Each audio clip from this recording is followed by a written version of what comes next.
मित्रों नमस्कार। गंगा कावेरी व्याख्यानमाला के 89वें व्याख्यान में आप सभी का हृदय से स्वागत है।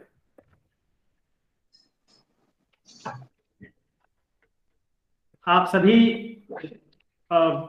मित्रों को विदित है कि गंगा कावेरी व्याख्यानमाला लाल बहादुर शास्त्री महाविद्यालय गोंडा उत्तर प्रदेश, पॉम्पे कॉलेज एकला मंगलुरु कर्नाटक और कर्नाटक राज्य विश्वविद्यालय महाविद्यालय शिक्षक संघ के संयुक्त तत्वावधान में गतिमान है।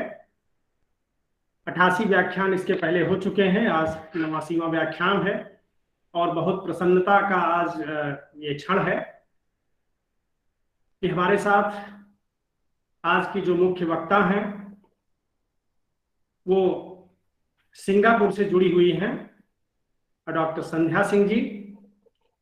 मैं आदरणीय का इस पटल पर हृदय से स्वागत करता हूं, अभिवादन करता हूं। लाल बहादुर शास्त्री महाविद्यालय गोंडा के प्राचार्य महोदय डॉक्टर आर के पांडे सर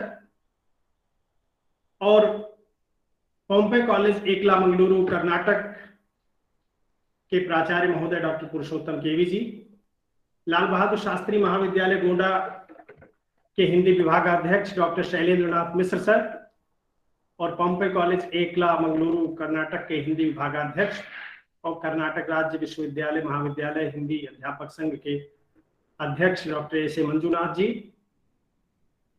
एवं देश भर के अलग अलग हिस्से से इस कार्यक्रम में जुड़ने वाले विद्वान प्राध्यापक साथी, शोधार्थी मित्र एवं प्रिय विद्यार्थियों, मैं सभी का हृदय हार्दिक स्वागत करता हूं इस पटल पर। सिंगापुर में हिंदी की स्थिति और रोजगार की संभावनाएं विषय पर आज बातचीत करने के लिए, अपना वक्तव्य प्रस्तुत करने के लिए हमारे साथ जुड़ी हुई हैं डॉक्टर संध्या सिंह जी, जो काफी समय से सिंगापुर में रहते हुए हिंदी अध्ययन, अध्यापन, शोध से जुड़ी हुई हैं। सिंगापुर में हिंदी सिखा रही हैं, हिंदी भाषा का प्रशिक्षण दे रही हैं, वहाँ के लोगों को हिंदी का विस्तार कर रही हैं और हिंदी का हर तरह से प्रसार कर रही हैं। तो मैं आपका स्वागत करता हूं आज के इस वक्तव्य में और मैं कर्नाटक राज्य विश्वविद्यालय महाविद्यालय हिंदी शिक्षक संघ के महासचिव और डॉक्टर विनय कुमार यादव जी, जो बेंगलुरु में ही क्रिश्चियन कॉलेज में हिंदी विभाग के अध्यक्ष हैं, मैं बहुत आदर के साथ उन्हें आमंत्रित करता हूं कि आज के मुख्य वक्ता के बारे में कुछ संक्षेप में जानकारी दें। वैसे तो मैडम का परिचय काफी बड़ा है, तो मैं आदर के साथ विनय कुमार यादव जी को आमंत्रित करता हूं कि वो आज की मुख्य वक्ता डॉक्टर संध्या सिंह जी का परिचय लेकर कार्यक्रम को आगे बढ़ाएं। डॉक्टर विनय कुमार यादव जी।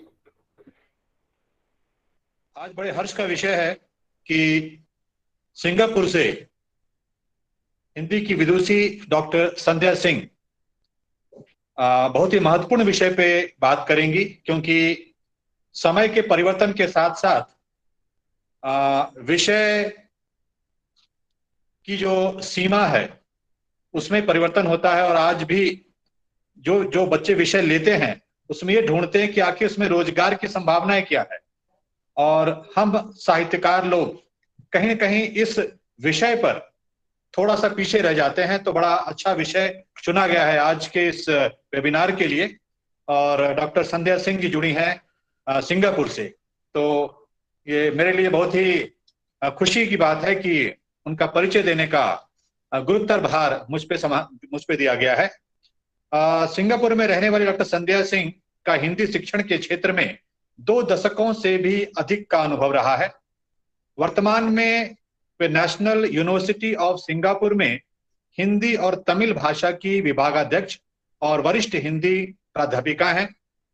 सिंगापुर के नानयांग टेक्नोलॉजिकल यूनिवर्सिटी में हिंदी भाषा का पाठ्यक्रम बनाने, हिंदी भाषा शिक्षण शुरू करवाने के साथ ही वहां के एनपीएस इंटरनेशनल स्कूल में भी आधुनिक भाषाओं का पाठ्यक्रम बनाने का कार्य कर चुकी हैं। सिंगापुर के कई मंत्रालयों व पीपुल्स एसोसिएशंस सिंगापुर में हिंदी व भाषा संबंधी कई कार्य इनके द्वारा संपन्न हुए हैं। सिंगापुर की पहली हिंदी पत्रिका सिंगापुर संगम का संपादन करने का श्रेय इन्हीं को मिलता है। इसके साथ ही संगम सिंगापुर हिंदी संस्था, जो विभिन्न प्रकार की प्रतियोगिताओं द्वारा हिंदी के प्रसार में कार्यरत है, इसकी ये संस्थापिका अध्यक्षा भी हैं। सिंगापुर के स्थानीय विद्यालयों में हिंदी शिक्षण से जुड़ी प्रमुख संस्था हिंदी सोसाइटी सिंगापुर की उप सचिव हैं, जहां 4,500 से भी अधिक छात्र हिंदी सीख रहे हैं। डॉक्टर संध्या को सन 2018 में 11वें विश्व हिंदी सम्मेलन व 2020 में फिजी के हिंदी सम्मेलन में भारत सरकार द्वारा विशेष निमंत्रण मिला था। 2019 में भोपाल में हुए विश्व रंग साहित्यिक कार्यक्रम व 2020 में हंसराज कॉलेज द्वारा विश्व हिंदी दिवस सम्मेलन में भी आमंत्रित किया गया। सिंगापुर, भारत, यूरोप, फिजी नमस्ते सर। कई जगहों पर शोध पत्र प्रस्तुत कर चुकी डॉक्टर संध्या द्वारा विदेशियों के लिए भाषा शिक्षण से संबंधित रचित दोनों पुस्तकों को सिंगापुर के दोनों विश्वविद्यालयों में प्रमुख पुस्तक के रूप में प्रयुक्त किया गया है। गद्य लेखन में विशेष रुचि रखने वाली डॉक्टर संध्या को कई संस्थाओं द्वारा हिंदी गौरव सम्मान, हिंदी सेवी सम्मान, प्रवासी साहित्य सम्मान जैसे कई पुरस्कारों से सम्मानित किया चुका है। संध्या जी, इस पटल पे मैं अपने पूरे समुदाय की ओर से, पूरे कर्नाटक राज्य की ओर से और इस संस्था की ओर से आपका स्वागत करता हूं। जी धन्यवाद डॉक्टर विनय जी, आपने बहुत सुंदर ढंग से आज की मुख्य वक्ता डॉक्टर संध्या सिंह जी का परिचय दिया। वैसे तो इतने प्रकल्पों पर वो काम कर रही हैं कि उसको बहुत विस्तार से बात करने पर बहुत ज़्यादा समय लगेगा, और आपने बहुत कम शब्दों में संकेत किया कि आपने किन किन क्षेत्रों में काम किया है।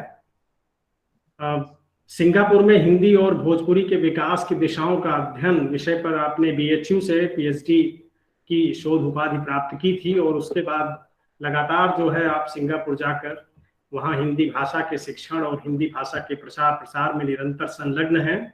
तो मैं ऐसी विदुषी डॉक्टर संध्या सिंह जी का बहुत आदर के साथ आमंत्रित करता हूं कि वो अपना माइक ऑन करें और अपने वक्तव्य को प्रारंभ करें। आपका स्वागत है मैडम। सभी को नमस्कार और बहुत बहुत हार्दिक आभार इतने विस्तृत परिचय और आज के आमंत्रण के लिए। मैं आभार व्यक्त करना चाहूंगी गंगा कावेरी व्याख्यान माला श्रृंखला में से जुड़े आप सभी का, doctor Shailendra Nath Mishra ji, doctor S.A. Manjunath जी, डॉक्टर जयशंकर तिवारी जी, और परिचय देने के लिए विनय कुमार यादव जी का। आप सभी के इस कार्यक्रम से मुझे जोड़ने के लिए आपका हार्दिक धन्यवाद, हार्दिक आभार। और जैसा कि आप ने कहा कि आज का जो विषय है वो सिंगापुर में हिंदी की स्थिति और रोजगार की संभावनाओं के विषय पर केंद्रित है, तो मैं अपनी बात शुरू करती हूँ।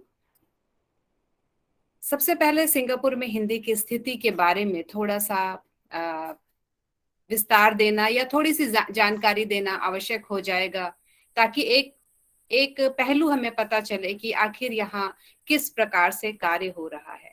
तो जब मैं सिंगापुर का नाम लेती हूँ तो आप सबके मन में एक छोटा सा लिटिल रेड डॉट या छोटा सा बिंदु मानचित्र पर दिखाई देता है, जो कई बार छोटे मानचित्र में जिसके लिए कोई स्थान भी नहीं होता है, उसे आसानी से ढूंढा भी नहीं जा सकता है, लेकिन इतना उन्नत और विकसित है कि उसने अपनी पहचान बनाई है और ये जानकर सबको अच्छा लगेगा कि सिंगापुर में भारतीयों की संख्या काफी है।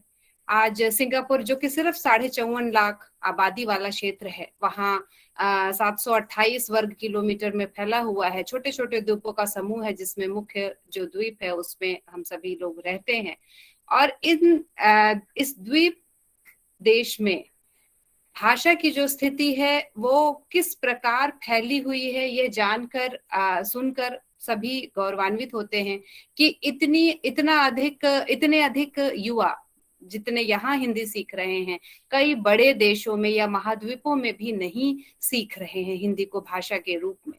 तो ये हम सबके लिए एक गौरव की बात हो जाती है।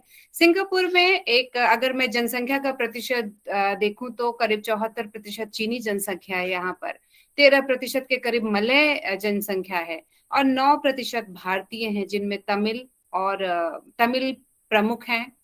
उत्तर भारतीयों की संख्या उसमें भी कम है, 3 कुछ ही है उनका प्रतिशत। मतलब उसमें पूरा उत्तर भारत मिलाकर, उत्तर भारत के साथ पश्चिम और पूर्व भी उसमें मिल जाता है, और बाकी अन्य जातियां हैं। तो प्रतिशत के हिसाब से जनसंख्या भारतीयों की ज्यादा नहीं है, हम कम जनसंख्या वाले लोगों में आते हैं। हिंदी शिक्षण यहाँ हिंदी का जो स्थान है यहाँ के हर क्षेत्र में आपको दिखता है। तो अगर मैं सिंगापुर अब आपको लिए चलती हूँ और दिखाती हूँ कि कौन कौन से स्थानों पर वहाँ हिंदी आज व्याप्त है। तो सबसे पहले, चूंकि मैं शिक्षक हूँ, तो मुझे हमेशा शिक्षण में हिंदी की स्थिति और हिंदी भाषा की जो उपस्थिति है उस पर अधिक मेरा ध्यान केंद्रित होता है, क्योंकि मुझे ऐसा लगता है, हो सकता है कि अन्य लोग इससे सहमत ना हो, कि हम जब तक भाषा नहीं अगली पीढ़ी तक बचाएंगे, अगली पीढ़ी तक पहुंचाएंगे, तो साहित्य और अन्य चीजें बचाकर भी हम कुछ नहीं कर पाएंगे, वो सिर्फ पुस्तकों में रह जाएंगी। जब भाषा ही नहीं हम अगली पीढ़ी को पहुंचा पाएंगे तो वो पढ़ेंगे क्या, वो समझेंगे क्या। तो इसीलिए मैं शिक्षण के पहलू को पहले लेकर चलती हूँ। तो आखिर यहाँ हिंदी, जैसा मेरे परिचय में भी एक संस्था का नाम लिया गया कि वहाँ जहाँ जिनके प्रबंधन समिति में मैं हूँ, कि 4,500 छात्र हिंदी भाषा सीख रहे हैं। तो आखिर इतने, मैंने कहा 54.5 लाख यहाँ की जनसंख्या ही है, प्रतिशत हमारा कम है, फिर भी एक संस्था में इतने छात्र अगर सीख रहे हैं तो क्यों ऐसा है? क्या यहाँ पहली भाषा के रूप में हिंदी सीखी जाती है, या दूसरी या तीसरी भाषा के रूप में, या विदेशी भाषा के रूप में? तो सिंगापुर ये सरकार की नीति है और द्विभाषा यहाँ की एक नीति है। इसी कारण यहाँ भारत की 6 भाषाओं को मान्यता प्राप्त है। तमिल तो यहाँ की एक आधिकारिक भाषा है। सिंगापुर में 4 आधिकारिक भाषाएं हैं, अंग्रेजी, चीनी, मलय और तमिल। तो तमिल तो हमारी आधिकारिक भाषा है, उसे आप जब भी सिंगापुर जो भी आएगा, वो हर जगह कोई भी नोटिस बोर्ड से लेकर कहीं भी उसे तमिल भाषा दिखाई देगी। लेकिन हिंदी और 4 अन्य भाषाएं यहाँ की मान्यता प्राप्त भाषाएं हैं, जिन्हें शिक्षण संस्थानों में पढ़ने पढ़ाने की अनुमति है, जिनमें हिंदी, बंगाली, उर्दू, पंजाबी और गुजराती, ये 5 भाषाएं हैं। लेकिन ये भाषाएं, वैसे तो ये 5 भाषाएं हैं, लेकिन इनमें हिंदी लेने वालों की संख्या सबसे अधिक है। उसके बहुत सारे कारण हैं जिनसे हम सभी आज परिचित है, कि हिंदी को कहीं ना कहीं आज हम भारत की प्रतिनिधि भाषा के रूप में देख रहे हैं, और सभी को ये लग रहा है कि हिंदी, भारत अगर उभरती हुई शक्ति है और भविष्य में अगर भारत विश्व मानचित्र पर अपना दर्जा और अधिक मजबूत करता है, तो हिंदी भी ज्यादा मजबूत होगी, क्योंकि कहीं ना कहीं वो भारत को एक तरह से उसकी लिंगुआ फ्रांका के रूप में हम उसको देख रहे हैं। और यही कारण है कि यद्यपि 5 भाषाओं को मान्यता प्राप्त है भारत की, फिर भी हिंदी लेने वालों की संख्या सबसे अधिक है।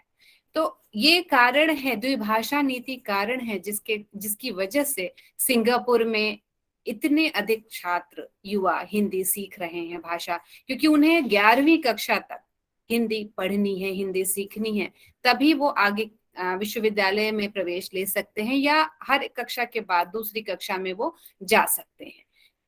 ये एक जो बहुत बड़ा पहलू है, जिसके कारण करीब 9,000 विद्यार्थी यहाँ के स्थानीय विद्यालयों में हिंदी को द्वितीय भाषा के रूप में पढ़ रहे हैं, और वो दूसरी भाषा के रूप में सीखते हैं।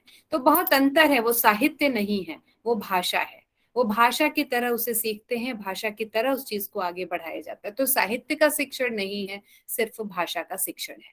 फिर यहाँ के दोनों विश्वविद्यालयों में हिंदी है, जहां मैं पढ़ाती हूँ, 6 स्तर पर हिंदी विदेशी भाषा के रूप में सिखाई जाती है, और दूसरे विश्वविद्यालय में अभी सिर्फ 1 स्तर पर है।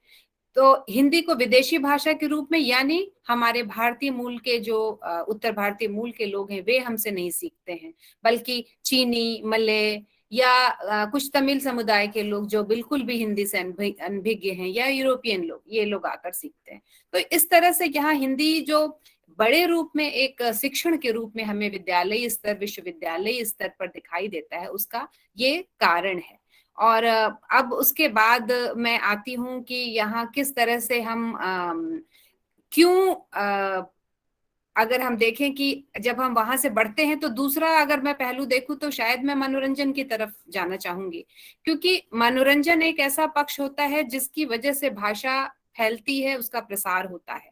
और वही कारण सिंगापुर में है। यहाँ की पृष्ठभूमि मलय पृष्ठभूमि रही है, मलय यहाँ के निवासी रहे हैं। आज भले ही उनकी जनसंख्या कम है, लेकिन यह मलय क्षेत्र है, और उनमें चूंकि जो जड़ें हैं वो कहीं ना कहीं जो जावा, सुमात्रा, और वहां से अगर हम देखें तो जो प्रभाव है वो कहीं ना कहीं संस्कृत का प्रभाव भी उनमें कुछ हद तक है, और अरबी फारसी का है। और जो भारत में भी अरबी फारसी का काफी, हिंदी में भी फारसी का प्रभाव काफी रहा है। तो हमारी शब्दावली में भी काफी मेल दिखाई देता है। मलय और हिंदी के कई शब्द हैं। अब जैसे भिंडी को बेंडी कहते हैं, काजू को गाजू कहते हैं, भूमि, धरती को भूमि कहते हैं, बेटी के लिए पुत्री, तो ये भले ही वो प्रधानमंत्री, ये सारे शब्द मलय भाषा में भी हैं। और इस तरह से कई जो समानताएं हैं वे, और पहले अमिताभ बच्चन और राज कपूर, इन लोगों जिस तरह से रूस में राज कपूर जी का बहुत अधिक पसंद किया जाता था, उसी प्रकार सिंगापुर में भी पहले भारतीय जो फिल्म कलाकार हैं, चाहे राज कपूर जी थे, शशि कपूर जी थे, या अमिताभ बच्चन है, इन कलाकारों को बहुत अधिक पसंद किया जाता रहा है बहुत पहले से। और वो एक कारण रहा कि यहाँ हिंदी सीखने वालों की संख्या वयस्क लोगों की पहले भी, दूसरी जाति के लोगों की पहले भी रही है। बहुत बड़ी संख्या तो नहीं थी, लेकिन काफी संख्या रही है। फिर धीरे धीरे जब इन समय कम हुआ, और अभी जो भी बॉलीवुड में नए कलाकार हैं उनके प्रति भी मलय लोगों में आकर्षण देखा गया, बॉलीवुड फिल्मों के प्रति आकर्षण देखा गया है। साथ ही तमिल भाषी लोगों में भी बॉलीवुड गानों के प्रति बहुत अधिक आकर्षण देखा जाता है, क्योंकि जब उनका कोई भी कार्यक्रम होता है तो उसमें वो इस तरह की चीजों का इस्तेमाल करते हैं, और इसलिए वे भाषाएं सीखने आते हैं। तो हिंदी, हम भले तमिल नहीं सीख रहे हैं, जो हमारी बहुत बड़ी गलती है, लेकिन तमिल भाषी लोग हिंदी सीख रहे हैं सिंगापुर में भी, और मुझे लगता है भारत में भी बहुत बड़ी संख्या में वे सीख रहे हैं। तो इसलिए हिंदी की स्थिति जो यहाँ है वो उस तरह से अगर हम देखें तो कई अन्य देशों के मुकाबले मुझे काफी अच्छी और बेहतर नजर आती है। फिर अगर मैं बात करूं, इसके बाद अगर हम जाते हैं, जैसे कहते हैं कि हिंदी ऐसी भाषा है जिसको जिस तरह से बोला जाता है उसी तरह से लिखा जाता है। तो जैसे भवानी प्रसाद मिश्र जी ने भी कहा था, जिस तरह हम बोलते हैं उस तरह तू लिख, उसके बाद भी हमसे बड़ा तू दिख। तो हिंदी ने हमेशा दूसरों को एक कभी भाषा के साथ ऐसा नहीं हुआ कि हमने वैमनस्य या कुछ इस तरह की बातें इस भाषा से कभी बाहर नहीं आई हैं। तो वो एक है जो आकर्षण बनाता है हिंदी के प्रति। कम है, ऐसा नहीं है कि बहुत अधिक है, कम है, लेकिन दिखाई देता है। और उसके बाद बात करती हूँ मैं मनोरंजन की ही। अगर मैं बात करूं तो यहाँ रेडियो स्टेशन है हिंदी का, जो पहले सिर्फ 3 घंटे चलता था, अब 24 घंटे। हालांकि अब वो ऑनलाइन है, चूंकि उसे पहले तो वो 3 घंटे यहाँ के जो स्थानीय चैनल थे उसमें उसको स्थान मिला था, अब वो पूरी तरह से ऑनलाइन है, लेकिन 24 घंटे का अपना रेडियो स्टेशन है। रेडियो 24/7 रेडियो मस्ती उसका नाम है। पत्र पत्रिकाओं की बात करूं तो इसमें थोड़ा सा पीछे था, क्योंकि यहाँ साहित्य, इसीलिए मैं साहित्य इसके बाद आ रही हूँ, साहित्य के क्षेत्र में कम काम हुआ है सिंगापुर में। यहाँ का प्रवासी समाज अभी नया है, और वो पिछले कुछ वर्षों से उसने लिखना शुरू किया है। तो शिक्षण तो यहाँ हमें, जो स्थानीय विद्यालयों की मैं बात कर रही हूँ, 1989 से हमें वहाँ 1990 में पहली बार मान्यता हमें मिली, और तब से शिक्षण का कार्य हो रहा है। और उसके पहले भी आर्य समाज सिंगापुर आदि के माध्यम से जो वयस्क कक्षाएं आदि थी वो चलती रही है। तो ये इस तरह से लेकिन जो प्रवासी साहित्य रहा वो पहले बिल्कुल भी नहीं लिखा गया, और शिक्षण पर ही ज्यादा ध्यान रहा। लोग अपनी अगली पीढ़ी को ही हिंदी से जोड़ने के उस प्रयास में लगे रहे, और अब धीरे धीरे प्रवासी साहित्य भी यहाँ सामने आने लगा है। तो पहली हिंदी पत्रिका जिसकी मैं संस्थापक संपादक हूँ, वो पिछले इस साल 5वां वर्ष है, उसका संपादन यहाँ हो रहा है। सिंगापुर संगम नाम से वो पत्रिका निकलती है, और उसका कारण भी यही था कि यहाँ से लोगों की लिखने की संख्या कम थी। दूसरा, बाहर मंच नहीं मिल पाता था। आज जूम है, आज 2 साल से हम बहुत आसानी से लोगों से गूगल मीट और आदि के माध्यम से जुड़ रहे हैं, पहले ये स्थिति नहीं थी। तो पहले लोगों को जोड़ने के लिए पत्र पत्रिकाएं या इस तरह के जो कार्यशालाएं या जो वर्कशॉप होती थी, वही एक माध्यम होता था जब आप जाएं, मिलें, या पत्र पत्रिकाओं में आपके लेखों, आपकी रचनाओं के माध्यम से आप दूसरे देशों तक पहुंचते थे। तो यही कारण था कि इस पत्रिका को शुरू किया गया, क्योंकि यहाँ जो थोड़ी बहुत रचनाएं होती भी थी वो बाहर कम पहुंच पाती थी। लोगों को सिंगापुर का नाम आपने 5 साल पहले लेते हुए बहुत कम सुना होगा, और आज बहुत अधिक सुनाई देता है। कारण ये है कि अब लोगों को ज्यादा मंच मिलने लगे हैं, और लोगों में लिखने की इससे प्रेरणा बढ़ने लगी है। साथ ही इस पत्रिका की एक खूबी है जो चूंकि यहाँ बहुत अधिक छात्र हैं, इसलिए छात्रों को भी उसमें स्थान दिया जाता है। वो अपनी भाषा में जो पढ़ रहे हैं, सीख रहे हैं, उसे वो उस पर कलम चलाएं, अपनी लेखनी में उसे लाएं। क्योंकि हमारी जो सोच है वो यही है कि अगर हम तो हिंदी पढ़ के आए हैं, तो हम और हिंदी बोलते हैं, तो हम में तो हिंदी रहेगी ही, हम कहीं भी रहें। लेकिन अगर हमारी अगली पीढ़ी हिंदी से हट गई तो फिर उसका भविष्य हम चाहकर भी बहुत अधिक उज्जवल नहीं कर पाएंगे। तो ये यहाँ मनोरंजन और इसकी बात हुई। साहित्य की अगर मैं अब बात करूं तो आज इस समय हिंदी की स्थिति यहाँ साहित्य के क्षेत्र में भी, प्रवासी साहित्य के क्षेत्र में अच्छी है। कविताएं बहुत ज्यादा लिखी जा रही हैं, कई नाम हैं जो बहुत कविताएं, काव्य रचनाएं उनकी हर मंच से आप सुनने को आपको मिलेंगी। उपन्यास एक लिखा गया है इंडियापा नाम से। साथ ही मोस्ट वांटेड जिंदगी करके एक जिसे हम कहेंगे मोटिवेशनल किताब, अभी पिछले साल ही आई है, और वो किताब 5000 से ज्यादा उसकी प्रतियां बिक चुकी हैं। तो साहित्य के क्षेत्र में धीरे धीरे, क्योंकि छोटा सा देश है, 54-55 लाख की आबादी ही है कुल, तो उस हिसाब से अगर हम देखें तो धीरे धीरे उस क्षेत्र में भी कार्य हो रहा है। गद्य लेखन के क्षेत्र में कार्य हो रहा है, पद्य में काम हो रहा है, और धीरे धीरे ही सही बढ़ रही हैं। कई संस्थाएं हैं जैसे जो यहाँ हिंदी को बढ़ावा देने के लिए कार्य कर रही हैं, जैसे हिंदी सोसाइटी सिंगापुर जो शिक्षण के से जुड़ी हुई है, डीएवी हिंदी स्कूल दूसरी संस्था जो शिक्षण से जुड़ी। ये दोनों संस्थाएं ही मान्यता प्राप्त शिक्षण से जुड़ी संस्थाएं हैं जो यहाँ पंजीकृत है। फिर यही पंजीकृत संगम सिंगापुर, जो जिस संस्था के समय में अध्यक्ष हूँ, वो यही पंजीकृत है, और वो संस्था यहाँ से वो साहित्य, लोक संस्कृति, भाषा आदि को बढ़ाने का कार्य करे। शिक्षण का कार्य नहीं है उनका काम साहित्य, संस्कृति आदि को बढ़ावा देना है, जो विभिन्न प्रतियोगिताएं, विभिन्न तरह के आयोजन आदि करवाती रहती है। इसके अलावा बहुत सारी अन्य संस्थाएं हैं, जैसे हिंदी टोस्ट मास्टर क्लब, तो लोगों को बोलने के लिए हिंदी में ज्यादा माहौल देना आदि कार्य हो रहा है।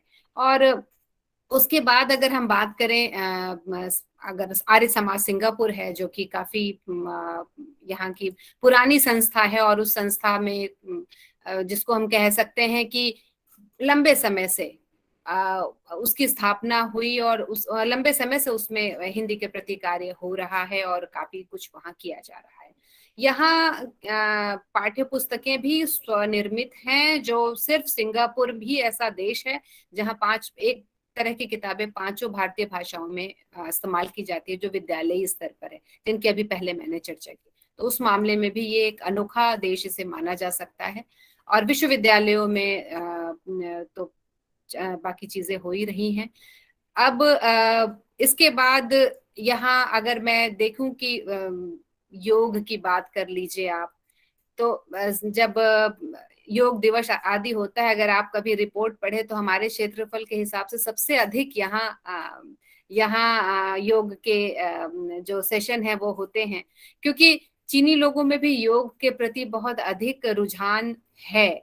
वो स्वास्थ्य के को लेकर के योग से काफी जुड़े हुए हैं। और अभी कल ही मैं एक योग अध्यापक से मिली और उन्होंने बताया कि कोरोना काल में मलय लोगों ने और खासकर भारतीय लोग जो पहले कम आते थे, उन लोगों ने भी योग कक्षाएं काफी ली हैं। और इनसे क्या होता है कि इसमें हिंदी सीधे नहीं है, लेकिन अप्रत्यक्ष रूप से वो मंत्र, वो उच्चारण, वो चीजें वो सीखते हैं। तो कहीं ना कहीं वो इससे फिर वो जुड़ते हैं और जुड़ करके आगे जरूर 2-4 शब्द ही सही वे सीखते हैं और सुनाते हैं। तो ये यहाँ की हिंदी की स्थिति है। मुझे लगता है शिक्षण, साहित्य, भाषा और मनोरंजन ये मुख्य चीजें हैं। टीवी और अगर हम दूरदर्शन आदि की बात करें तो जैसे सभी देशों में सारे भारत के चैनल है, वैसे यहाँ भी हैं। यहाँ एक और खास बात है कि यहाँ के एक चैनल में भी हिंदी की फिल्म शनिवार को दिखाई जाती है, जो सिंगापुर का तमिल चैनल है वसंतम सेंट्रल, उसमें शनिवार को हिंदी फिल्म आती है। और उसमें हफ्ते में 2 दिन भारत का कोई एक धारावाहिक जो कि तमिल में डब करके या सीधे हिंदी में और तमिल सबटाइटल्स के साथ उसको दिखाया जाता है। तो इस तरह से यहाँ हिंदी है। और साथ ही नाटक और जैसे शो वगैरह हर देश में होते हैं, वैसे यहाँ भी होते हैं। अभी अगले महीने ही आधे अधूरे का मंचन होगा यहाँ पर। तो इस तरह के जैसे हर देश में होते हैं, उस तरह से यहाँ समय समय पर चीजें होती रहती हैं। मुझे लगता है समय की भी सीमा है, तो मैं अब इसके बाद बात अपनी रखना चाहूंगी रोजगार की संभावनाओं की तरफ। और अगर कोई प्रश्न होगा सिंगापुर से तो मैं जरूर उसे बाद में लेना चाहूंगी, और जहां तक मेरी जानकारी है मैं जरूर उसका उत्तर देना चाहूंगी। तो रोजगार की बात जब आती है तो हमेशा हम लोग पीछे हट जाते हैं कि रोजगार तो नहीं है हिंदी में, और कैसे आखिर क्यों हम पढ़ें या क्यों हम इस दिशा में काम करें जब हमें पता है कि हमें बहुत कुछ अच्छा नहीं मिलने वाला है। अगर आप कोई भी विषय क्यों लेते हैं, क्योंकि वो विषय आपके दिल के करीब होता है। आप उस विषय में कुछ आपकी ऐसी रुचि होती है, या कई बार होता है कि शायद हम मजबूरी में भी ले लें। ये भी हो सकता है कि हम हमारे मनपसंद का जो विषय है वो नहीं मिलता है और हम किसी और विषय में आ जाते हैं। लेकिन जब हम लेते हैं किसी चीज को, कोई भी कार्य, तो उसको उसी रूप से हम आगे बढ़ाते हैं, जैसा हम सभी इससे सहमत होंगे। अब आखिर सिंगापुर में क्या है ऐसा कि क्या हिंदी में हम रोजगार के अवसर हैं? तो जैसे अभी मैंने कहा कि भाषा का जो विस्तार है वो तो उसके कई रूपों के प्रयोग के कारण होता है, और भाषा की जो उपयोगिता है उसकी कई रूपों के कारण है के कारण ही होती है। तो सिंगापुर में आपको शिक्षण के रूप में, शिक्षण संस्थाओं के रूप में आपको जो उसका अगर वैश्विक आधार भी हम तय करें तो उसमें जो काम हो रहा है, उसमें मैंने पुस्तकों की भी बहुत संक्षेप में ही बात अभी की, लेकिन भाषा में साहित्यिक कर्म भी हो रहा है। तो ये सारी चीजें क्या है, ये इसकी जो शब्द संपदा है वो विपुल हो रही है, विराट हो रही है, कहीं ना कहीं एक दूसरे को हम प्रभावित कर रहे हैं। और यही कारण है कि हम इसे कह सकते हैं कि इसमें अगर हम देखें तो आज रोजगार के अवसर बढ़ रहे हैं, या रोजगार के अवसर हैं जो हम जिनका इस्तेमाल कर सकते हैं। तो सबसे पहले मैं यहाँ शिक्षण की ही बात फिर से करूंगी कि किस तरह से सिंगापुर में भारत में बहुत सारे हैं माध्यम जिनमें आप इस समय हिंदी अधिकारी आदि, जो आप सभी को पता है, जिन्हें मुझसे ज्यादा आपको उसके बारे में जानकारी है। तो सिंगापुर में शिक्षण इतने व्यापक स्तर पर हो रहा है तो जाहिर है कि उसके लिए अध्यापकों की आवश्यकता होती होगी। और ये एक बड़ा, हालांकि बहुत सारे लोग कहते हैं कि हम हमेशा एक स्टीरियोटाइप हमें नहीं बनाना है कि हिंदी पढ़ना मतलब हिंदी अध्यापक बनना, लेकिन अध्यापक बनने में बुराई क्या है, मुझे ये नहीं समझ आती है बात। और अगर हम भाषा, क्योंकि हिंदी भाषा अगर हम सीख रहे हैं तो भाषा अध्यापक अगर हम बनते हैं तो मुझे लगता है हम बहुत सारे लोगों तक इस रूप में उस भाषा के माध्यम से एक बदलाव लाते हैं, क्योंकि भाषा शिक्षण बहुत बड़ा कौशल है, वो इतना सहज नहीं है। तो यहाँ यही कहूंगी कि हिंदी अध्यापन के क्षेत्र में सिंगापुर में कई मौके हैं। जो 2 संस्थाएं हैं वहां हैं तो करीब 140 अध्यापिकाएं इस समय कार्यरत हैं, 140 और 148 हैं दूसरे में। लेकिन वहां एक थोड़ी सी जो बात आती है कि वो आप भारत में अगर हैं, किसी और देश में है, तो उस पद के लिए आप आवेदन नहीं कर सकते हैं, क्योंकि वो पद तनख्वाह के आधार पर नहीं होता है, बल्कि वो पद ऑनरेरियम के आधार पर उसे कहा जाता है। और इसलिए जो सिंगापुर में लोग रह रहे हैं सिर्फ वही उस पद को ग्रहण कर सकते हैं, और वो कहीं कहीं अंशकालिक है, अंशकालीन रूप में आप उसे करते हैं, और उस कार्य को अंशकालीन रूप में ही लिया जाता है। तो अध्यापन के क्षेत्र में सिंगापुर में इस समय अगर 300 महिलाएं कार्यरत हैं, वे शायद हिंदी, कभी उन्होंने सोचा भी नहीं होगा कि वो हिंदी अध्यापिकाएं बनेंगी, लेकिन इस देश में उन्हें मौका मिला उनके उस विषय का जो शायद उन्होंने आगे उसकी पढ़ाई भी नहीं की, अगर पढ़ाई की है तो वो और बेहतर उसमें करती हैं, उन्हें उनका जो दायरा है वो और बढ़ जाता है। तो अध्यापन के क्षेत्र में एक तो ये है। दूसरा है यहाँ इंडियन इंटरनेशनल स्कूल, जो भारतीय अंतर्राष्ट्रीय विद्यालय हैं, उनकी कई विद्यालयों की चेन है यहाँ पर, श्रृंखला है यहाँ, जिनमें एक महत्वपूर्ण है ग्लोबल इंडियन इंटरनेशनल स्कूल, और एक है NPS international school, DPS international school. इन तीनों की यहाँ पर श्रृंखला है। बाकी बहुत सारे और भी हैं, चूंकि इनमें छात्रों की संख्या अधिक है इसलिए मैंने इनका नाम लिया। इन विद्यालयों में, ग्लोबल इंडियन इंटरनेशनल स्कूल में 2 हिंदी के अध्यापक भारत से हैं, जिन्हें भारत से अनुबंध के तौर पर यहाँ आए हैं, और वो यहाँ पिछले कई वर्षों से कार्य कर रहे हैं। अभी थोड़े समय पहले एक अध्यापक वापस भारत कोरोना काल में गए, कुछ उनके अपने कारण थे, दूसरे अध्यापिका अभी भी हैं। इसी तरह एनपीएस में भी 3 अध्यापक बल्कि भारत से अनुबंध पर यहाँ हैं। कारण क्या है, क्यों यहाँ से ना हो? जब यहाँ 300 अगर स्थानीय विद्यालयों में लिए जा सकते हैं तो वहां क्यों नहीं? कारण उसका है कि आईबी और आईजीसीएसई जो अंतर्राष्ट्रीय पाठ्यक्रम होता है, उसको पढ़ाने का कौशल भी थोड़ा अलग है, और कई बार सिंगापुर में उस कौशल से परिपूर्ण व्यक्ति शायद ना मिले, अध्यापक ना मिल पाए, और इसी कारण वो भारत से अनुबंध पर 3 साल या 3 साल करके कई बार उनका बढ़ता है। पिछले जो भी लोग हैं यहाँ का, बहुत सालों से वो उसी विद्यालय में कार्य कर रहे हैं। तो ये इस तरह से वो लोग आते हैं यहाँ और हिंदी शिक्षण का कार्य करते हैं। तो शिक्षण में 2 हुआ। तीसरा है विश्वविद्यालय में चूंकि जिस विश्वविद्यालय में हूँ सिर्फ एक ही पद, दोनों विश्वविद्यालयों में मिलाकर सिर्फ एक ही पद है जो अभी फुल टाइम है जिस पर मैं हूँ। तो वहां जो अंशकालीन है वो भारत से नहीं बल्कि यहीं के स्थानीय लोगों को लिया जाता है, क्योंकि अंशकालीन के लिए जाहिर है भारत से अनुबंध पर नहीं वो आएंगे।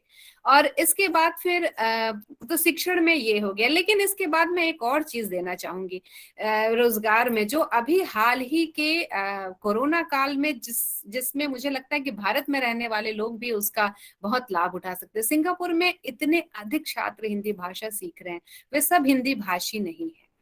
अब अगर वो हिंदी भाषी परिवार से भी हैं तो दूसरी, तीसरी या चौथी पीढ़ी है। जैसे मेरे बच्चे ही तीसरी पीढ़ी, चौथी पीढ़ी हैं सिंगापुर में।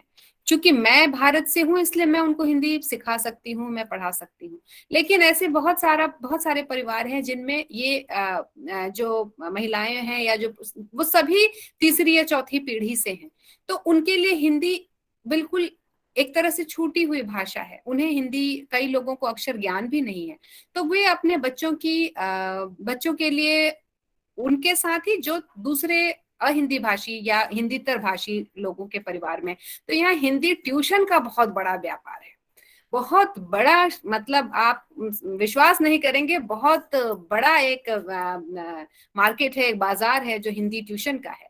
और लगभग पढ़ने वाले, जो हिंदी सीखने वाले हैं, उसमें से बहुत सारे छात्र हिंदी ट्यूशन लेते हैं। आपको हैरानी होगी इस बात की, क्योंकि भारत में तो गणित और विज्ञान के अलावा हिंदी की ट्यूशन कौन करता है। लेकिन यहाँ मेरिटोक्रेसी है, और जो सिंगापुर की शिक्षा व्यवस्था है, इसीलिए लोग किसी भी चीज को छोड़ना नहीं चाहते। कोई भी विषय हो, वो चाहे हिंदी हो, चाहे मलय भाषा, कोई भी विषय हो, अगर उनका बच्चा कमजोर है उसमें या कमजोर नहीं भी है, उन्हें उसको 90+ या A+ ले आने का उनका सपना है, तो वो उसके लिए हर प्रयास करते हैं। तो इस समय चूंकि पिछले 2 साल में ये ऑनलाइन शिक्षण की जो पद्धति एक है कि लोग इससे बहुत अधिक लोगों को पसंद आने लगी है। और पहले था कि लोग ऑनलाइन माध्यम से नहीं कक्षाएं लेना चाहते थे, उन्हें लगता था कि हम जब सामने मिलते हैं तभी हम बेहतर तरीके से सीख सकते हैं। लेकिन आज 2 सालों में चूंकि एक तरह से मजबूरी में ये हमें करना पड़ा, लेकिन इससे हमें बहुत सारे फायदे हुए हैं। और ये ट्यूशन का व्यापार जो है इस समय वो कहीं से कोई भी चला सकता है, इस बाजार में कोई भी घुस सकता है। तो हिंदी शिक्षण का बहुत बड़ा व्यापार है, उसके लिए बस आपको स्थानीय जो पाठ्यक्रम है उसको समझने की आवश्यकता होगी। और बाकी पाठ्यक्रम तो आईजी और जो आईबी है या आईजीसीएसई है, ये सारे तो अंतर्राष्ट्रीय पाठ्यक्रम है, उनसे सभी परिचित हैं। सिंगापुर का स्थानीय पाठ्यक्रम जरूर थोड़ा अलग है, उसे समझने की आवश्यकता होगी। तो ये एक बहुत बड़ा जिसे मैं कहूंगी कि क्षेत्र है, जिसमें इस समय कार्य, मतलब मैं यही कहना चाहूंगी कि इस समय इस दिशा में काफी संभावनाएं हैं रोजगार की, जो आप घर बैठे या किसी भी देश में बैठे जिस पर आप कार्य कर सकते हैं। और उसके बाद फिर 2-4 जो अनुवाद की एक बात जरूर करना चाहूंगी, क्योंकि सिंगापुर में जब खासकर अभी मैं मतलब इन 2 वर्षों में मैंने देखा है कि अनुवाद के लिए इतनी मांग बढ़ी है। जैसे ही कोरोना शुरू हुआ, क्योंकि यहाँ एक बहुत बड़ा वर्ग भारत से श्रमिकों का भी है, जो या बांग्लादेश से है, जो हिंदी समझते हैं, बांग्ला समझते हैं। तो ये जो बहुत बड़ा एक वर्ग है, इनके लिए हर चीज उनको, चाहे वो एक कोई ऐप हो या कुछ भी हो, हर चीज को अनुवाद करने की आवश्यकता थी। तो पिछले 2 वर्षों में, चूंकि मैं विश्वविद्यालय में हूँ, तो हमारे पास बहुत कई बार मंत्रालयों से ये आता है कि इस तरह की अगर आप उसमें किसी को बताना चाहते हैं या करना चाहते हैं, तो मैंने देखा है कि अनुवाद के क्षेत्र में बहुत अधिक मांग बढ़ी है। चाहे वो मिनिस्ट्री ऑफ मैन पावर हो, हर जगह, चाहे जो नौकर या उन लोगों की हो या बड़े वर्ग में भी। तो अनुवाद एक ऐसा क्षेत्र है। साथ ही ये अनुवाद तो एक जो सरकारी स्तर पर हो गया या जो सरकारी कागजातों का हो गया। दूसरा, अभी जैसा मैंने कहा कि हाँ कुछ जो काम है वो उनका भी, पुस्तकों के अनुवाद की भी उनकी भी बात इधर काफी बढ़े हैं। और अनुवाद, नाटकों का अनुवाद, कई अंग्रेजी नाटकों का हिंदी में अनुवाद करके वो यहाँ उसका मंचन किया गया है पिछले कुछ वर्षों में। और अभी तो चूंकि बंद थी चीजें, फिर से वो उस पर कार्य शुरू होगा। तो ये कई, मतलब मैंने अनुवाद के रूप में तो बहुत काम अभी देखा है। दुभाषिया की जो जरूरत होती है, और अनुवाद और दुभाषिया ऐसे हैं कि अनुबंध करके ये लोग आजकल लोगों को बुलाते हैं और उन्हें कुछ समय के लिए अनुबंध के तौर पर, कॉन्ट्रैक्ट बेसिस पर बुलाते हैं और ये कार्य उन्हें दिया जाता है। तो आज अगर आप हिंदी पढ़ रहे हैं, सीख रहे हैं, तो इसमें बहुत अधिक रोजगार की संभावनाएं हैं। फिर सिंगापुर में एक और चीज दूंगी जो बड़ा ही, जैसे जो आरजे और डीजे होते हैं या संचालक होते हैं, ये भी पिछले कुछ वर्षों में हिंदी बोलने वाले, चूंकि जनसंख्या हिंदी बोलने वाले लोगों की बढ़ी है, तो इनकी भी मांग बढ़ी है। और यहाँ कई भारत से ही जो रेडियो स्टेशन, उसमें जो एक आरजे है वो भारत से ही आती है, और यहाँ 2 साल या 3 साल के अनुबंध पर आती हैं, और फिर उनका काम जब पूरा होता है तो वो जाती है।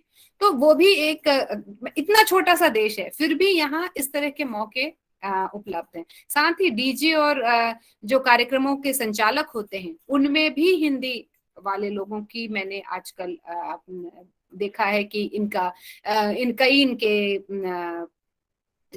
इनकी जरूरत है।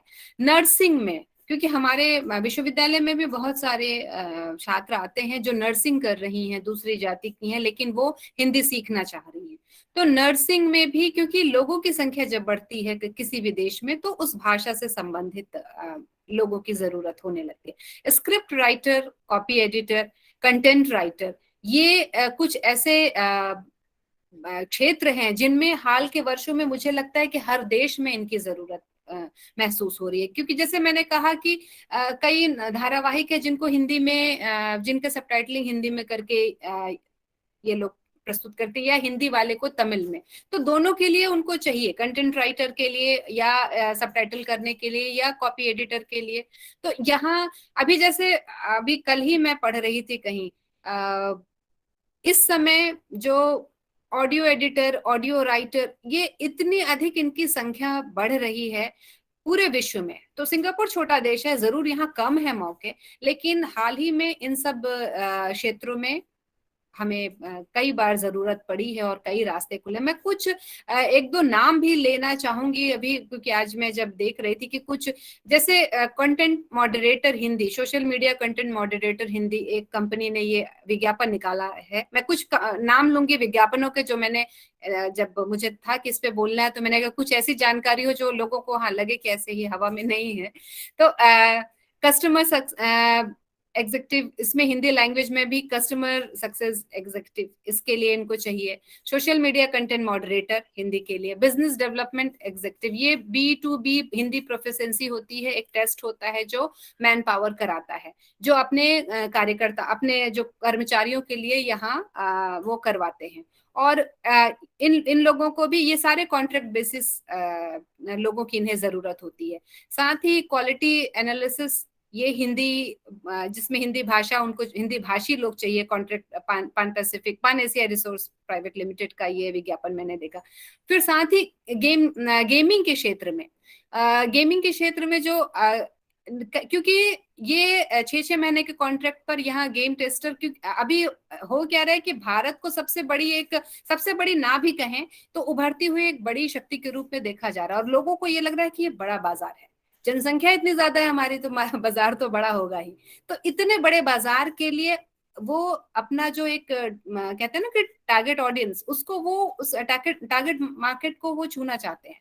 और इसीलिए मैंने इसमें देखा मैंने कि गेम टेस्टर, ये जो मीडिया ऑपरेशन है, इसमें इनके कई पद हैं, जो म्यूजिक रिसर्च एजेंट है, और साथ ही लैंग्वेज मैनेजर हैं।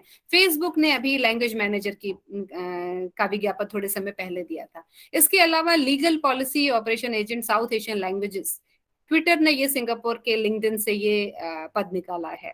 तो ये कुछ मैंने सिर्फ 6-7 ही कॉपी किए थे कि ये वास्तविकता है। हम सिर्फ, ऐसा नहीं है कि हम हमेशा रोते ही रहें कि हिंदी में कोई काम नहीं है। आप कितने क्रिएटिव हैं, कितने रचनात्मक हैं, उसी हिसाब से आप अपनी जो भी आपका कौशल है उसको लेकर के आप आगे बढ़ सकते हैं, आगे कर सकते हैं। तो ये इसके साथ ही योग अध्यापकों की, हाँ, इनकी भी मांग पिछले कुछ समय में काफी बढ़ी है।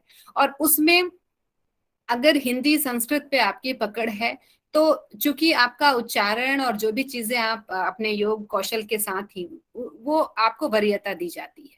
तो ये एक रोजगार की जब हम बात करते हैं तो यहाँ हमें दिखाई देता है कि बहुत सारे ऐसे क्षेत्र हैं हाल के वर्षों में जो रोजगार से जुड़े हुए हैं। स्टैंड अप कॉमेडियन जो सिंगापुर में एक हैं, वो हिंदी में स्टैंड अप कॉमेडी करती है। हमारे विश्वविद्यालय में ग्लोबल रिलेशन ऑफिस में सामाजिक कार्य करने के लिए जब छात्र भारत जाते हैं तो उन्हें उनको प्रशिक्षित करने के लिए हिंदी लोगों की जरूरत पड़ती है, क्योंकि उन्हें वहां जाकर के वो उस तरह का काम करते हैं। और ये सारी चीजें, इसमें से कई ऐसी है जो मैंने देखा है कि लोग हिंदी के कारण इस क्षेत्र में आए हैं या ये सारे कार्य कर रहे हैं। तो ये सारी सुनी सुनाई बातें नहीं है, बल्कि महसूस की हुई, या जिसे कहते हैं ना कि खुद जानकारी प्राप्त की हुई चीजें हैं। फिर उसके बाद रोजगार में अगर मैं बात करूं तो आज संभावनाओं की हम बात करते हैं, लेकिन क्या हम खुद से बहुत सारी चीजों की कल्पना करके और उस क्षेत्र में अगर हम कार्य करें तो अपने आप रोजगार उपस्थित होंगे और रोजगार के मौके तैयार होंगे। जैसे आपने कहा कर्नाटक या कहीं भी, अगर हम भारत के दक्षिण भारत की बात करें, क्या हिंदी और तमिल सीखने का कोई ऐसा ऐप है जो हिंदी से तमिल सीखी जा सके, तमिल से हिंदी को, हिंदी ही ढंग से सिखाने का कोई ऐप अभी तक, हम जब हम बात करते हैं ऐप्स की, तो विदेशी भाषाओं के जितने बढ़िया ऐप्स है, क्या हिंदी के हैं, क्या भारत से बने हुए वैसा कोई हमें मंच मिलता है? तो उत्तर उसका हमेशा होता है ना, क्योंकि हम साहित्य तक अटक के रह जाते हैं, हम भाषा शिक्षण को महत्व ही नहीं देते हैं। और जबकि जैसा मैंने कहा कि भाषा अगर अगली पीढ़ी तक नहीं गई तो वो साहित्यिक पुस्तकों में ही रह जाएगा, उसे पढ़ेगा कौन? फिर उसके सिर्फ अनुवाद ही पढ़े जाएंगे, बाकी उसका जो रस है वो नहीं पहुंचेगा। तो ऐसे जो मौके हैं, एप्स बनाइए आप, अगर आपकी रुचि कंप्यूटर में है, आप एप्स बनाइए, अलग अलग तरह के एप्स निर्माण कीजिए। आपकी जो आपका स्टार्टअप है, क्या पता कौन खरीद ले और किस तरह से वो बाजार में जाए। बालिंदु जी का कल मैं एक आलेख पढ़ रही थी, उन्होंने 4-5 भारतीय एप्स की बात की जो कि इस समय बहुत प्रचलित हो रहे हैं, वो सभी कहीं ना कहीं हिंदी से जुड़े हुए हैं। तो ऐसा है कि हमें कई बार तो कुछ चीजें, शिक्षण या अध्यापन, ये चीजें हमें सीधे दिखाई देती है कि हाँ ये है, एक हमारे लिए रोजगार का एक अवसर है। लेकिन इस समय जो नए, खासकर सोशल मीडिया और मीडिया में, चाहे वो कंटेंट राइटर हो, कंटेंट मॉडरेटर हो, या इस तरह की जो भी चीजें हैं, कॉपी राइटर है, कॉपी एडिटर है, ये इतने सारे नए एवेन्यूज हमारे लिए तैयार हो गए हैं। और उनके साथ ही अगर हम अलग अलग तरह के अपने कौशलों का इस्तेमाल करके, अगर ऑडियो बुक्स की का ऑडियो किताबें जो हैं हिंदी शिक्षण से संबंधित, या अन्य भी जो भी हिंदी साहित्य में भी अगर आपकी रुचि है तो उससे संबंधित अगर हम तैयार करते हैं, भारत की ही भाषाओं को हिंदी में सिखाने का, या हिंदी को भारत के अन्य भाषाओं में सिखाने का अगर अच्छे मंच हो, तो मुझे लगता है ज्यादातर लोग उनका इस्तेमाल करना चाहेंगे और भारत की अन्य भाषाएं सीखना चाहेंगे। हम दूर क्यों रहते हैं? क्योंकि हमें वो मौके उस तरीके से मिले नहीं। आज मैं विदेशों में जब देखती हूँ तो चाहे वो जापानी सिखाने की बात हो, चीनी सिखाने की, या फ्रांसीसी या स्पेनिश, ये इनके मंच ऐसे हैं कि आप बड़ी आसानी से ये इस विदेशी भाषा को सीख लेते हैं और आपको पता भी नहीं चलता है। और ऐसा नहीं है कि उसमें वो सीख करके सभी उसके अध्यापक बन जाते हैं, लेकिन उन्हें वैसे मंच मिले हैं। तो रोजगार की संभावनाएं वो मंच तैयार करके भी प्राप्त की जा सकती हैं कि आपने अगर कोई मंच तैयार किया तो रोजगार उससे आपको मिलेगा ही, कुछ और लोग भी उससे जुड़ेंगे और उनको भी मिलेगा। जैसे अभी सभी को पता है कि फेसबुक हो, ट्विटर हो, हर उसमें लैंग्वेज मॉडरेटर की जरूरत है, हिंदी लैंग्वेज मॉडरेटर की आवश्यकता रही है और आगे भी रहेगी। तो ये सारे जो नए पद या नए विभाग एक तरह से खुले हैं, वो हिंदी भाषा में अपनी दक्षता को अगर हम बरकरार रखते हैं तो हमारे लिए खुले हैं। क्योंकि मैं स्वयं जब मैं सिंगापुर आई तो मुझे नहीं पता था कि मैं कभी यहाँ नौकरी करूंगी, क्योंकि मैंने हिंदी बनारस हिंदू विश्वविद्यालय से हिंदी में शिक्षा ग्रहण की थी और कोई इंजीनियरिंग की डिग्री करके मैं नहीं आई थी। सिंगापुर में इंजीनियरिंग की जो डिग्री है, अगर उससे वो करके आती है, एमबीए करके आती, तो शायद किसी बड़ी कंपनी में कोई बड़ा पद मिलता। लेकिन मेरे पास वो सब कुछ नहीं था। फिर मैंने देखा कि आखिर मेरे पास क्या है जिसका मैं इस्तेमाल कर सकती हूँ, और वो मुझे अपनी भाषा लगी कि सबसे अगर कुछ है तो शायद ये भाषा है। और चूंकि यहाँ उसके लिए अवसर थे, ये भी बात है, अगर अवसर नहीं होते तो वो नहीं करती, मैं फिर किसी और दिशा में कुछ कौशल प्राप्त करती और उस और कार्य करती। तो ये वही होता है कि अपने आसपास आप देखिए कि आपके आसपास किस तरह की चीजों की जरूरत है। जैसे मैंने कहा, इतने सारे आदिवासी क्षेत्र हैं, क्या वहां हिंदी की पहुंच हम बना पा रहे? नहीं, क्योंकि हम उन्हें उनकी भाषा में हिंदी नहीं सिखा पा रहे, उनकी भाषाएं विलुप्त हो रही हैं। तो बहुत सारे ऐसे रोजगार के अवसर तो हम बना सकते हैं। और बाकी जो ये नाम मैंने लिए, सिंगापुर में ही इतने सारे नाम हैं, तो अन्य देशों में तो और भी, चाहे वो आज रेडियो की बात कीजिए, टीवी की बात कीजिए, आप पत्र पत्रिकाओं की बात कीजिए, ऑनलाइन खास करके, और चाहे आप अध्यापन से कीजिए, साहित्यिक कार्य भी जो हो रहे हैं उनको भी कहीं अगर उनसे संबंधित है, तो हर क्षेत्र में मुझे लगता है कि हिंदी से जुड़ा हुआ व्यक्ति कार्य कर सकता है, बशर्ते वो अब उस कौशल को अपने इस जिसे कहते हैं ना कि हम उसे दिल से उस रूप में करना चाहिए। हम हिंदी को लेकर रोते रहेंगे तो फिर हम नहीं कर पाएंगे, ये तो जग जाहिर है। तो मुझे लगता है कि मैं शायद समय भी हो रहा है, क्योंकि 1 घंटे में से खत्म करने की बात शायद कही थी आपने, तो मैं यहीं पर अपनी वाणी को विराम देती हूँ, और कुछ अगर प्रश्न है तो मैं उन्हें जरूर लेना चाहूंगी। और आप सभी ने मुझे सुना, मुझे समय दिया, इसके लिए बहुत बहुत आभार आपका। उम्मीद है फिर कभी किसी मोड़ पर हम सभी मिलेंगे। बहुत बहुत धन्यवाद मैडम, इतने महत्वपूर्ण विषय पर और इतने सुंदर ढंग से आपकी हिंदी सुन करके जो लोग हमारे प्रतिभागी साथी जुड़े हुए हैं, सभी लोग ये महसूस कर रहे होंगे कि भाषा का बर्ताव कैसे किया जाता है, कैसे किया जा सकता है, ये भी हम आपसे सीख सकते हैं। और आपने ये बताया कि सिंगापुर एक जो जनसंख्या की दृष्टि से, क्षेत्रफल की दृष्टि से एक छोटा सा देश है, लेकिन कितना तेजी से वहाँ पर काम हो रहा है, और हिंदी की व्याप्ति वहाँ कितनी है। चीनी, मलय और तमिल और हिंदी, इन भाषाओं में हिंदी को सीखने की ललक जो वहाँ बढ़ी है, ये सुनकर बहुत अच्छा लगा।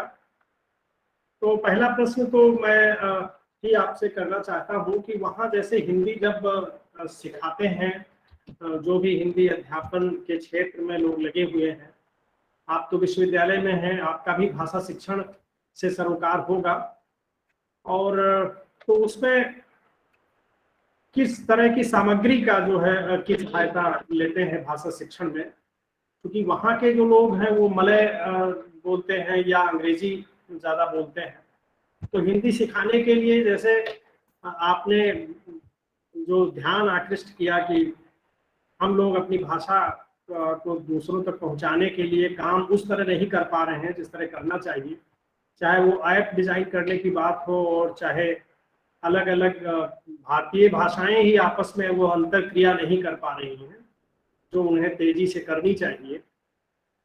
तो भाषा शिक्षण में कौन कौन सी सामग्री का जो है कोई सहयोग आप लेती हैं या वहाँ के लोग लेते हैं, थोड़ा आप बताएंगी तो अच्छा होगा। जी बिल्कुल। यहाँ विद्यालयों में द्वितीय भाषा के रूप में हिंदी शिक्षण का कार्य होता है, और वहाँ जो मैं स्थानीय विद्यालयों की बात कर रही हूँ, क्योंकि अंतर्राष्ट्रीय जो विद्यालय हैं उनके तो अपने पाठ्यक्रम है और उस हिसाब से वो कार्य होता है। तो विद्यालयों में मैंने जैसे एक बार बीच में भी वो कहा था कि 5 भारतीय भाषाएं हैं तमिल के अलावा, और उन 5 के लिए सामग्री एक ही सामग्री है, मतलब वो 5 भाषाओं में अनुवादित है और उसका हम इस्तेमाल करते हैं। तो पुस्तकें हैं जो अनुवाद की गई हैं, और उनके साथ चूंकि ये भाषा, जैसे मैंने कहा कि भाषा शिक्षण है, साहित्य शिक्षण नहीं है, तो उसमें साहित्य से संबंधित कोई सामग्री नहीं होती है। हाँ, रचनाएं जरूर साहित्यिक होंगी, लेकिन उनको साहित्य नहीं, भाषा की दृष्टि से उनका इस्तेमाल किया जाता है। साथ ही कई खेल आजकल खुद ही अध्यापिकाएं अपने आप छोटे छोटे खेल बना रही हैं, कई गतिविधियां बनाती हैं और वो उस तरह से कार्य करती हैं। मैं विश्वविद्यालय की बात करूं तो यहाँ विदेशियों को हिंदी सिखाते हैं, द्वितीय भाषा वहाँ भारतीय मूल के लोग सीख रहे हैं, और हिंदी विश्वविद्यालय में विदेशी भाषा के रूप में। यहाँ विदेशी भाषा के रूप में पढ़ाने के लिए 2 पुस्तकें, an introduction to Hindi elementary level और इंटरमीडिएट लेवल, वो पुस्तकें हैं, उनका इस्तेमाल किया जाता है। और फिर पुस्तकें सिर्फ एक तरह से एक सहारे के लिए इस्तेमाल होती हैं। वहां भी हम अलग अलग मंचों का, अब जैसे चूंकि मैंने कहा कि इतने ज्यादा चीज, लेकिन चाहे वो कहूट हो, चाहे क्विजलेट हो, चाहे पैडलेट हो, चाहे इस तरह के जितने भी मंच इस समय भाषा शिक्षण से संबंधित है, उन सभी का मैं अपनी कक्षाओं में इस्तेमाल करती हूँ, और उनके माध्यम से अलग अलग रूपों में उसको लिया जाता है। ऐसा नहीं है कि जैसे ये व्याकरण आपको सीखनी है, वो किसी न किसी गतिविधि के माध्यम से उनको व्याकरण भी समझ में आ जाता है, और वो अपनी जो एक कहते हैं ना कि रचनात्मकता और एक एक्सप्रेस करने की जो बात होती है, उसे भी वो कर लेते हैं। जैसे सिर्फ 12 हफ्ते में हम पहला स्तर हिंदी का विश्वविद्यालय में करते हैं, और 12वें हफ्ते के बाद अगर चूंकि अभी मैंने डाउनलोड नहीं किया, नहीं तो मैं दिखाती, बहुत अच्छी हिंदी, मतलब अच्छी मतलब बहुत साधारण लेकिन बहुत सही हिंदी छात्र हमारे बोल लेते हैं। कारण उसका ये है कि हम उसको गतिविधि आधारित, प्रोजेक्ट बेस भी होता है हमारा, गतिविधि आधारित होता है। आजकल कई चीजों में हम, जैसे जिसको आप रचनावाद भी कहते हैं, रचनावाद का जो सिद्धांत है उसको कुछ हद तक हम उसको लेते हैं। अनुवाद पर आधारित शिक्षण हम नहीं करते हैं, बल्कि इस तरह से गतिविधि, रचनावाद के सिद्धांत को लेते हुए अलग अलग मंचों से भाषा शिक्षण का कार्य किया जाता है। और कई प्लेटफॉर्म्स का, कई मंचों का इस्तेमाल किया जाता है, जिनमें खुद ही गतिविधि मैं बनाती हूँ। बूम बजल है, कहूट है, क्विजलेट है, पैडलेट, तो कई जगह गतिविधियां खुद ही बनाती हूँ और फिर वो उस हिसाब से उनकी उनके स्तर के हिसाब से बनाई जाती हैं और वो फिर उसका इस्तेमाल वो करते हैं। अच्छा, हिंदी में जो व्याकरण की पुस्तकें लिखी गई हैं इधर भारत में 20वीं शताब्दी में, हम उनका इस्तेमाल नहीं करते हैं, वो नहीं हो पाती है। अच्छा जी, यहाँ हम व्याकरण को व्याकरण की तरह नहीं सिखाते हैं। वो शायद छात्र खरीद के अपने लिए रख लें। अगर विद्यालयों की भी मैं बात करूं, मैं सीबीएसई कोर्स की नहीं बात कर रही हूँ, क्योंकि अंतर्राष्ट्रीय विद्यालयों में सीबीएसई पाठ्यक्रम भी है, वहां व्याकरण की किताबें हैं, क्योंकि वो पाठ्यक्रम का ही हिस्सा है। तो वो उस तरह से जो पाठ्यक्रम, अगर वो पाठ्यक्रम है तो उस तरह से कराया ही जाएगा। स्थानीय विद्यालयों में व्याकरण की पुस्तक नहीं होती है। वो अगर उनका वो जो यूसेज उसको हम कहते हैं, तो किस तरह से उसका उपयोग किया जाता है, तो ये नहीं सिखाएंगे कि ये संज्ञा किसे कहते हैं, सर्वनाम किसे कहते हैं, बल्कि वाक्य में जो सिंटेक्स है उसको समझाया जाता है और किस तरह से उसका आगे वो इस्तेमाल कर सकते हैं। तो उस तरह से उसका, इसलिए कोई व्याकरण अलग से पाठ नहीं पढ़ाया जाता है। अगर एक गद्यांश पढ़ाया गया तो उसी में उनको सारी चीजें वो गद्यांश शुरू में ऐसा रहेगा कि वो उसका स्तर कम रहेगा, फिर वो बढ़ेगा। तो इस तरह से करके वो उनको अपने आप धीरे धीरे धीरे धीरे व्याकरण वो अप्रत्यक्ष रूप से सीखते हैं। तो अगर आप उनसे पूछ देंगे कि सर्वनाम किसे कहते हैं, तो वो नहीं शायद बता पाएंगे, लेकिन उन्हें पता है कि उसका इस्तेमाल किस तरह से करना है। जी जी, मतलब ये है कि वो भाषा बोलने में कैसे आ सकती है, वो बोलना, लिखना, पढ़ना, हाँ, वो कैसे आ सकती है, क्योंकि चूंकि दूसरी भाषा के रूप में सिखाया जा रहा है, पहले नहीं। तो हम बहुत ज्यादा जो कहते हैं कि व्याकरण पर जोर नहीं देते। किसी ने पूछा है कि कौन सी भाषा सबसे ज्यादा सिंगापुर में सिखाई जाती है, मैं इसका एक उत्तर दे देती हूँ। हिंदी सबसे ज्यादा है। सैयद जी ने पूछा है कि पांचों में से तो हिंदी की संख्या सबसे ज्यादा है। मतलब अगर मैं तुलना में बता दूं तो हिंदी 9000 छात्र ले रहे हैं और बाकी सब 1000 से नीचे हैं, 500 से भी नीचे हैं, कुछ 200 से भी नीचे हैं। तो आप तुलना में समझ सकते हैं। जबकि तमिल भाषी वहाँ अधिक है संख्या में। हाँ, तमिल अलग हो गई। तमिल तो यहाँ की आधिकारिक भाषा है, उससे तुलना नहीं कर रही हूँ मैं यहाँ तुलनात्मक रूप से 5 भाषाओं में, जो तमिल के अलावा 5 भाषाएं हैं, बंगाली, उर्दू, पंजाबी, गुजराती और हिंदी। इन 5 को पढ़ाने की मान्यता है और तमिल आधिकारिक भाषा है यहाँ की। लेकिन अभी मतलब तमिल भाषी लोग भी कुछ हिंदी की तरफ आकृष्ट हो रहे हैं। ये छाया माली जी का चैट में आया है प्रश्न कि हिंदी भाषा की स्थिति सुधारने हेतु क्या नए प्रयास हमें करने होंगे, खासकर हिंदी भाषी क्षेत्रों के संदर्भ में। देखिए, भाषा के लिए जो मैंने कहा कि एक तो भारत में दोनों तरह की जरूरत है कि हिंदी भाषी लोगों को दूसरी भाषाएं सीखनी चाहिए और दूसरे भाषी लोगों को हिंदी भाषा भी। हिंदी भाषी क्षेत्रों में अगर हम कहें कि किस तरह के प्रयास करने होंगे ताकि हिंदी भाषा की स्थिति वहां सुधरे, तो भाषा के प्रति कभी भी एक जिसे कहते हैं ना, द्वेष का भाव नहीं पनपने देना चाहिए। क्योंकि भाषा किसी धर्म से नहीं जुड़ी होती है या किसी उससे नहीं जुड़ी होती है, और उसको सुधारने का सबसे बेहतर ये तरीका है कि आप वहां की भाषाएं सीखिए और वहां हिंदी का प्रचार कीजिए। तो दोनों तरह से चीजें चलेंगी तभी आगे बढ़ेंगी। क्योंकि कई बार ऐसा लगता है कि दक्षिण भारत में तो भाई हिंदी थोपी गई है, लेकिन उत्तर भारत में हिंदी तमिल नहीं उस तरह से ला दी गई, जबकि लादी जानी चाहिए थी वो भी, लेकिन नहीं हुआ। तो ये इसलिए शायद लोगों में थोड़ा सा द्वेष होता है कहीं ना कहीं, और वो ठीक बात है।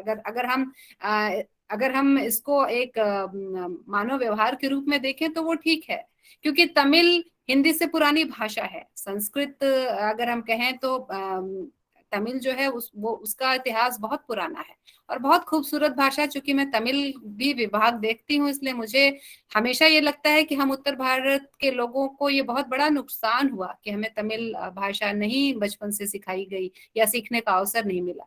तो इसीलिए चाहे कोई भी कन्नड़, मलयालम, जो भी भाषाएं, जहां जिस भी क्षेत्र में आप हैं, हिंदी का प्रचार तभी होगा जब वहां की क्षेत्रीय भाषाओं को सम्मान देते हुए और हिंदी के प्रचार के लिए अलग अलग मंच हो। मतलब अलग अलग तरीके सीखने के अपने आप आसानी से उपलब्ध हो। क्यों इतने लोग फ्रांस जाना चाहते हैं और फ्रेंच सीखना चाहते हैं या जापानी सीखना चाहते हैं? क्योंकि वो सिखाने का जो तरीका है, या जो उनकी किताबें आप उठा के देखिए, इतनी बढ़िया किताबें फ्रांसीसी भाषा की हैं या जर्मन भाषा की हैं, हमारे पास अभी भी नहीं है। क्योंकि वो उसके लिए बहुत बड़ा एक जो अनुदान चाहिए और लोगों की टीम चाहिए, अकेला कोई नहीं कर सकता है।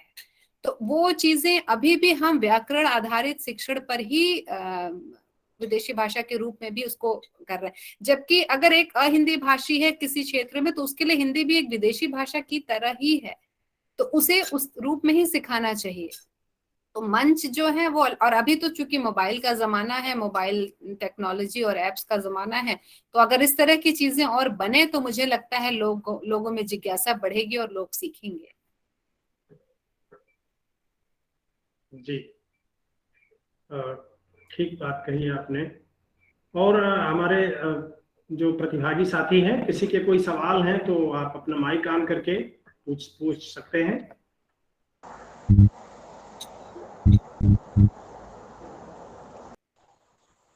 हेलो। हाँ जी, मोहित जी पूछिए। नहीं, कौन पूछ रहे हैं? जी जी, मैं ये पूछना चाहता था कि अध्यापन कार्य करवाने के लिए लगभग क्या योग्यता होनी चाहिए? कम से कम क्या योग्यता होनी चाहिए? विद्यालयों के लिए कम से कम आपके पास मास्टर्स और बीएड होना चाहिए। मतलब जो अंतर्राष्ट्रीय, जो भारत से जो लोग जो अध्यापक लेते हैं उनके लिए, और सिंगापुर में तो जो लोग रह रहे हैं उनके लिए, जो स्थानीय विद्यालयों में जो अध्यापिकाएं हैं, जो ऑनरेरियम बेस है, वहाँ बैचलर डिग्री है उनके पास, तो उतना भी पर्याप्त होता है। चूंकि वो तनख्वाह नहीं है, ऑनरेरियम है, इसलिए वहाँ इतनी ज्यादा डिमांड नहीं की जा सकती है। लेकिन जो अंतर्राष्ट्रीय विद्यालय हैं, जो भारत से आईबी, आईजीसीएसई पाठ्यक्रम पढ़ाने के लिए अध्यापक लिए जाते हैं, उनके पास मास्टर्स हो और साथ ही बीएड जरूरी है। मेरे ख्याल से प्रश्न नहीं है, तो मैं आगे बढ़ूंगा जी। और आपने अपने वक्तव्य में ढेर सारी बातें कही हैं, और मैं जितना समझ पा रहा हूँ, जो लोग साथी जुड़े हैं वो काफी समृद्ध हुए हैं, ढेर सारी जानकारी उन्हें मिली है। और खास करके इसमें कुछ विद्यार्थी भी जुड़े हुए हैं, वो ये सोच रहे हैं कि अच्छा, ऐसा भी हो सकता है कि हिंदी पढ़ करके हम विदेश जाकर जो है शिक्षण भी कर सकते हैं, अनुवाद में काम कर सकते हैं, और सोशल मीडिया मॉडरेटर के रूप में, स्क्रिप्ट राइटर के रूप में, डबिंग के क्षेत्र में, और आपने ढेर जो उसके एस्पेक्ट्स हैं, ढेर सारे जो आयाम हैं वो आपने खोले हैं अपने वक्तव्य में। और हिंदी को वहाँ किस तरह से सबसे ज्यादा जो है सीखने वाली भाषा के रूप में महत्व मिल रहा है, ये सब बहुत उत्साहजनक है। लेकिन आपने ये एक बड़ी बात कही है कि हिंदी भाषा भाषी क्षेत्र के लोग अगर भारतीय भाषाओं को उत्साह के साथ नहीं सीखेंगे तो ये ठीक बात नहीं होगी। और तमिल के संबंध में जो आपने बात कही है, ये तो व्यक्तिगत तौर पर मैं महसूस करता हूँ, और इसके लिए काम करने की जरूरत होगी।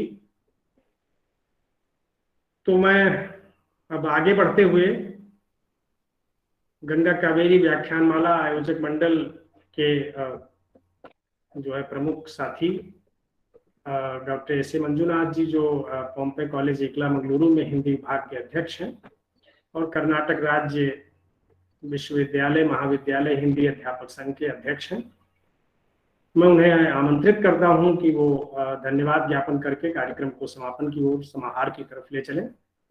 डॉक्टर एस ए मंजुनाथ जी। धन्यवाद तिवारी जी, मुझे धन्यवाद देने हेतु अवसर देने के लिए।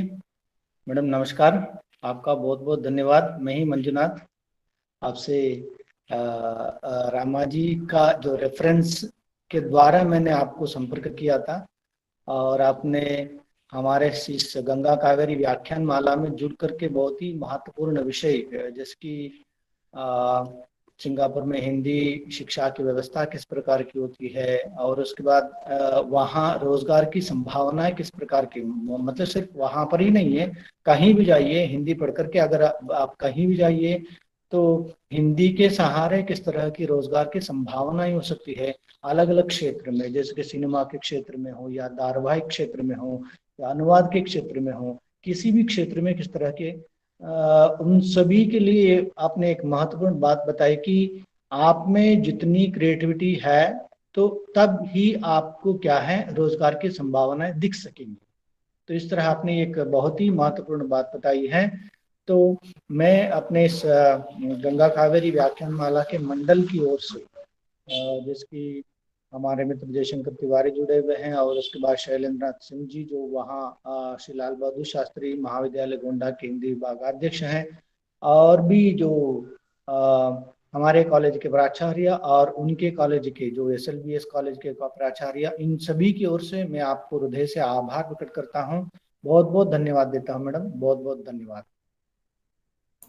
बहुत बहुत धन्यवाद, सभी का हार्दिक धन्यवाद। मंजुनाथ जी, जयशंकर जी, सभी का हार्दिक आभार। आप सभी ने मुझे मंच दिया और बोलने का अवसर दिया और मुझे उम्मीद है कि जो भी छात्र जुड़े हैं उन्हें भविष्य में हिंदी में अच्छे रोजगार के अवसर मिले और कुछ मंच वो खुद तैयार करे ताकि और लोगों को भी रोजगार के अवसर मिले। बहुत बहुत धन्यवाद मैडम, धन्यवाद। और इस कार्यक्रम में बहुत से जो विद्वान हिंदी अध्यापक बंधु और शोधार्थी मित्र और हिंदी जो प्रेमी जितने भी हमारे साथ जुड़ करके हमारा प्रोत्साहन बढ़ा रहे हैं, इन सभी को मैं अपने और अपने जो कॉलेज की ओर से SLBS कॉलेज की ओर से सभी को हृदय से आभार प्रकट करता हूं और सभी को धन्यवाद देता हूं। मित्रों सभी को धन्यवाद।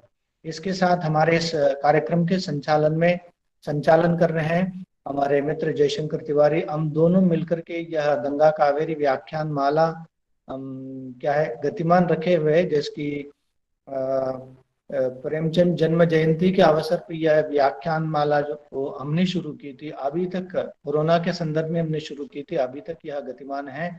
इसमें अपना सहयोग दे रहे हैं हमारे मित्र जयशंकर तिवारी जी और उनके परिवार के सभी सदस्य सक्रिय रूप से। उनके बिना यह कार्यक्रम सफल नहीं हो पाता है, इसलिए मैं उनको और उनके परिवार के सभी सदस्यों को मैं धन्यवाद देता हूं।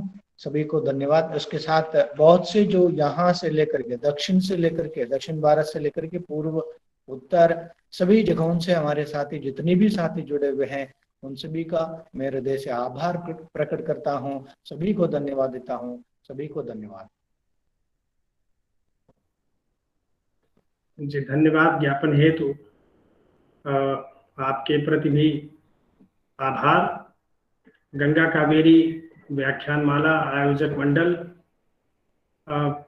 आप सभी प्रतिभागी साथियों के प्रति कृतज्ञ है जो लगातार हमसे जुड़ रहे हैं और इस सारस्वत यात्रा को गतिमान रखे हुए हैं। तो सभी के प्रति आभार। विशेष रूप से आज की मुख्य वक्ता डॉक्टर संध्या सिंह जी के प्रति कि उन्होंने अपना कीमती वक्त निकाल करके हमसे जुड़ी और अपने मूल्यवान विचारों को साझा किया। बहुत बहुत धन्यवाद मैडम।